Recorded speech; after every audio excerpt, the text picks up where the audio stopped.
ओम नमो भगवते वासुदेवाय नमः।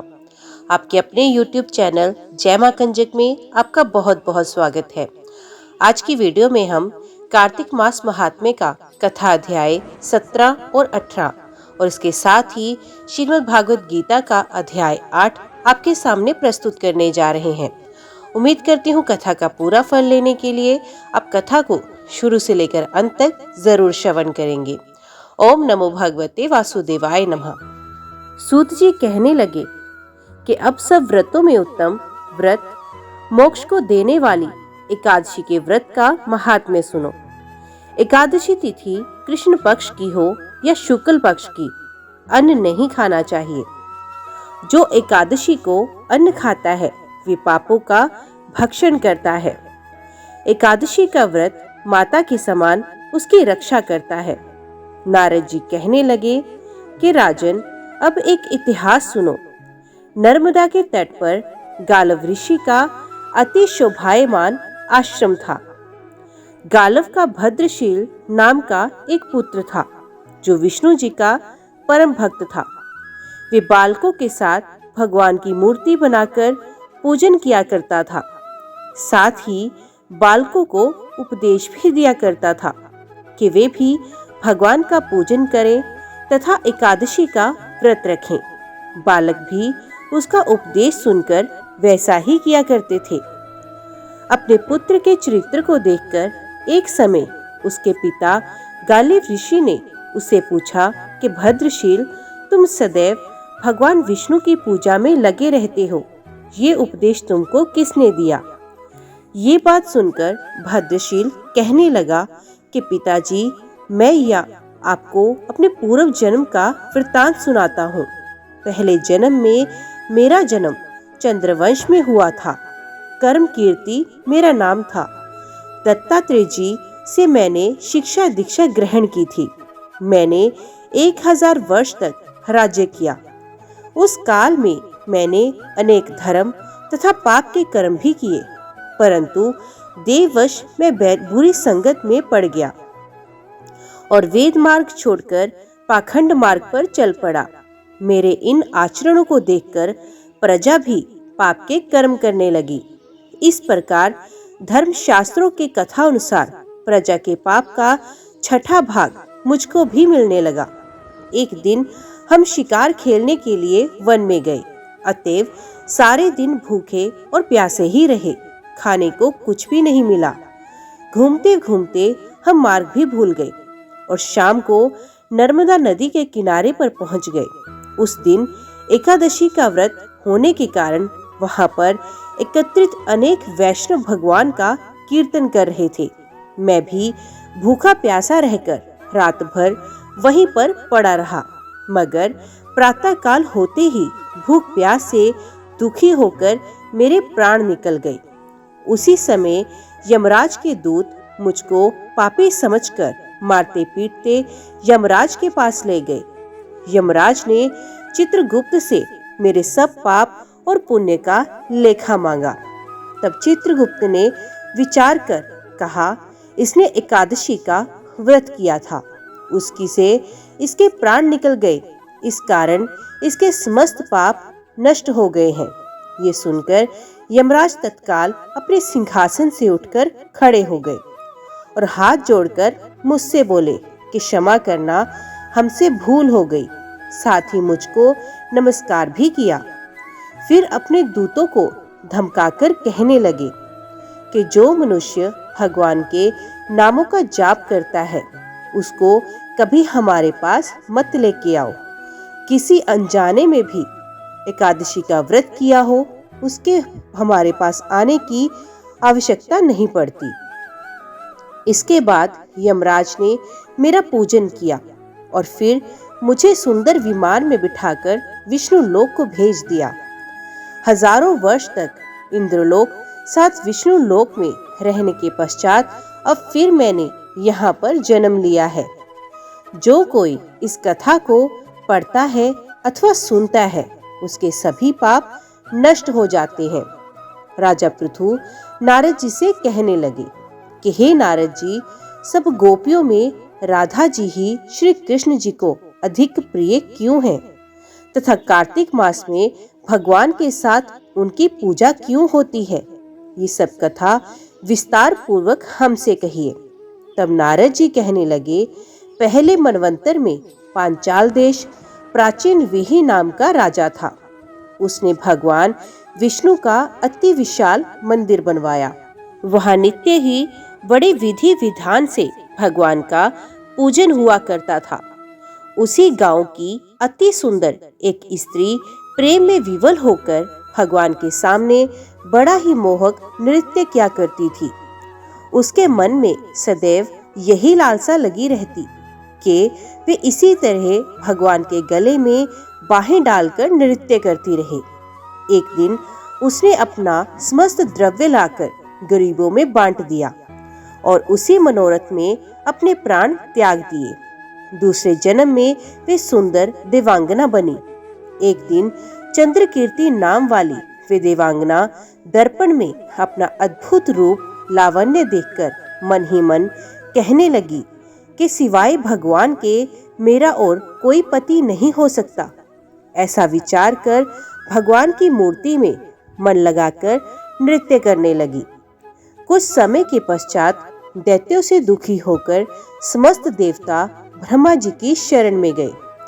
तब ब्रह्मा जी ने भगवान विष्णु के कृष्ण अवतार लेने का संपूर्ण वृत्तांत देवताओं को सुनाया और उनको आज्ञा दी कि देवता ग्वाल बाल एवं देवांगनाएं गोपियों के रूप में जन्म लेकर भगवान की सेवा करें। चंद्रकीर्ति जो देवांगना के रूप में थी, ब्रह्मा जी से प्रार्थना करके बोली कि उसका पूर्व जन्म का मनोरथ पूर्ण होने की आज्ञा दी जाए, जिससे मैं भगवान के साथ नृत्य कर सकूं। तब ब्रह्मा जी ने उसको वरदान दिया कि तुम नंदग्राम में वृषभान गोप के घर में राधा नाम से जन्म लेकर सब गोपियों से अधिक भगवान को प्रिय होगी और भगवान तुमको अपने प्राणों से भी अधिक प्रिय समझेंगे। नारद जी कहते हैं, सो ब्रह्मा जी के वचनों को सत्य करने के लिए भगवान ने श्री कृष्ण अवतार में राधा जी के साथ रासोत्सव में नृत्य किया और उनको प्राणों से अधिक प्रिय समझा। ओम नमो भगवते वासुदेवाय नमः। कार्तिक मास महात्म्य का कथा अध्याय 17 और 18 यहीं पर समाप्त होता है। अभी हम श्रवण करते हैं अक्षर ब्रह्म योग, श्रीमद् भागवत गीता का 8वां अध्याय। 7वें अध्याय में 1 से 3 श्लोक तक भगवान ने अर्जुन को सत्य स्वरूप का तत्व सुनने के लिए सावधान कर उसे कहने की प्रतिज्ञा की। फिर उसे जानने वालों की प्रशंसा करके 27वें श्लोक तक उस तत्व को विभिन्न तरह से समझाकर उसे जानने के कारणों को भी अच्छी तरह से समझाया और आखिर में ब्रह्म, अध्यात्म, कर्म, अधिभूत, अधिदेव और अधियज्ञ सहित भगवान के समग्र स्वरूप को जानने वाले भक्तों की महिमा का वर्णन करके वे अध्याय समाप्त किया। लेकिन ब्रह्म, अध्यात्म, कर्म, अधिभूत, अधिदेव और अधियज्ञ इन 6 बातों का और मरण काल में भगवान को जानने की बात का रहस्य समझ में नहीं आया। इसलिए अर्जुन पूछते हैं। अर्जुन ने कहा, हे पुरुषोत्तम, वे ब्रह्म क्या है, अध्यात्म क्या है, कर्म क्या है, अधिभूत नाम से क्या कहा गया है और अधिदेव किसको कहते हैं? हे मधुसूदन, यहाँ अधियज्ञ कौन है और वह इस शरीर में कैसे है तथा युक्त चित्त वाले पुरुषों द्वारा अंत समय में आप किस प्रकार जानने में आते हैं? श्री भगवान ने कहा, परम अक्षर ब्रह्म है। अपना स्वरूप अर्थात जीवात्मा अध्यात्म नाम से कहा जाता है तथा भूतों के भाव को उत्पन्न करने वाला जो त्याग है वे कर्म नाम से कहा गया है। उत्पत्ति, विनाश, धर्म वाले सब पदार्थ अधिभूत हैं। हिरण्मय पुरुष अधिदेव हैं और हे देहधारियों में श्रेष्ठ अर्जुन, इस शरीर में मैं वसुदेव ही अंतर्यामी रूप में से अधियज्ञ हूँ। जो पुरुष अंतकाल में भी मुझको ही स्मरण करता हुआ शरीर को त्याग कर जाता है, वे मेरे साक्षात स्वरूप को प्राप्त होता है। इसमें कुछ भी संशय नहीं है। हे कुंती पुत्र अर्जुन, ये मनुष्य अंतकाल में जिस भी भाव को स्मरण करता हुआ शरीर का त्याग करता है, उसको ही प्राप्त होता है, क्योंकि वे सदा उसी भाव से भावित रहा है। इसलिए हे अर्जुन, तू सब समय में निरंतर मेरा स्मरण कर और युद्ध भी कर। इस प्रकार मुझ में अर्पण किए हुए मन बुद्धि से युक्त होकर तू निस्संदेह मुझको ही प्राप्त होगा। हे पार्थ, ये नियम है कि परमेश्वर के ध्यान के अभ्यास रूप योग से युक्त दूसरी और ना जाने वाले चित्त से निरंतर चिंतन करता हुआ मनुष्य परम प्रकाश रूप दिव्य पुरुष को अर्थात परमेश्वर को ही प्राप्त होता है। जो पुरुष सर्वज्ञ, अनादि, सबके नियंता, सूक्ष्म से भी अति सूक्ष्म, सबके धारण पोषण करने वाले अचिंत्य स्वरूप सूर्य के सदृश नित्य चेतन प्रकाश रूप और अविद्या से अति परे शुद्ध सच्चिदानंद घन परमेश्वर का स्मरण करता है, वे भक्ति युक्त पुरुष अंतकाल में भी योग बल से भ्रुकुटी के मध्य में प्राण को अच्छी प्रकार स्थापित करके फिर निश्चल मन से स्मरण करता हुआ उस दिव्य रूप परम पुरुष प्रार्थना को ही प्राप्त होता है। वेद के जानने वाले विद्वान जिस सच्चिदानंद घन स्वरूप परम पद को अविनाशी कहते हैं, आसक्ति रहित सन्यासी महात्मा जन जिसमें प्रवेश करते हैं और जिस परम पद को चाहने वाले ब्रह्मचारी लोग ब्रह्मचर्य का आचरण करते हैं, उस परम पद को मैं तेरे लिए संक्षेप में कहूंगा। सब इंद्रियों के द्वारों को रोककर तथा मन को हृदय देश में स्थिर करके फिर उस जीते हुए मन के द्वारा प्राण को मस्तक में स्थापित करके परमात्म संबंधी योग धारणा में स्थित होकर जो पुरुष ओंकार इस एक अक्षर रूप ब्रह्म को उच्चारण करता हुआ उसके अर्थ स्वरूप मुझ निर्गुण ब्रह्म का चिंतन करता हुआ शरीर को त्याग कर जाता है, वे पुरुष परम गति को प्राप्त होता है। हे अर्जुन, जो पुरुष मुझ में अनन्यचित होकर सदा ही निरंतर मुझ पुरुषोत्तम को स्मरण करता है, उस नित्य निरंतर मुझ में युक्त हुए योगी के लिए मैं सुलभ हूँ, अर्थात मैं उसे सहज ही प्राप्त हो जाता हूँ। परम सिद्धि को प्राप्त महात्मा जन मुझको प्राप्त होकर दुखों के घर तथा क्षण भंगुर पुनर्जन्म को नहीं प्राप्त होते। हे अर्जुन, ब्रह्म लोग सब लोग पुनरावर्ती हैं, परंतु हे कुंती पुत्र, मुझको प्राप्त होकर पुनर्जन्म नहीं होता, क्योंकि मैं कालातीत हूँ और ये सब ब्रह्मादि के लोग काल के द्वारा सीमित होने से अनित्य हैं। ब्रह्मा का जो एक दिन है उसको 1000 चतुर्युगी तक की अवधि वाला और रात्रि को भी 1000 चतुर्युगी तक की अवधि वाला जो पुरुष तत्व से जानते हैं, वे योगी जन काल के तत्व को जानने वाले हैं।